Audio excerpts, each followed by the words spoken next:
以下係李靜儀議員、梁孫旭議員、林倫偉議員以及本人嘅聯合表決聲明。今日修改第7/2008號法律勞動關係法法案獲得通過，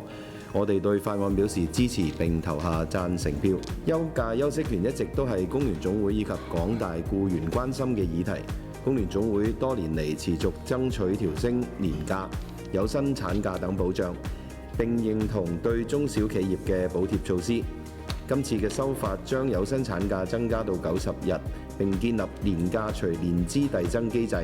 係本澳僱員勞動保障嘅進步。值得肯定嘅係，調升產假嘅生效日期由原來嘅2027年1月1日提前到法律公佈翌日起生效，讓到我哋更加多嘅懷孕婦女及早受惠。未來當局應該繼續優化保障，例如調升男士侍產假、完善對女性僱員就業保護，以及增加育兒津貼等，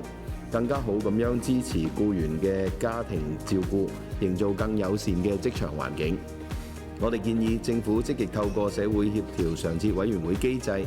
持續檢視以及完善僱員休息權，包括研究將端午節、冬至等中國傳統節日納入強制性假期，並促進本地人就業，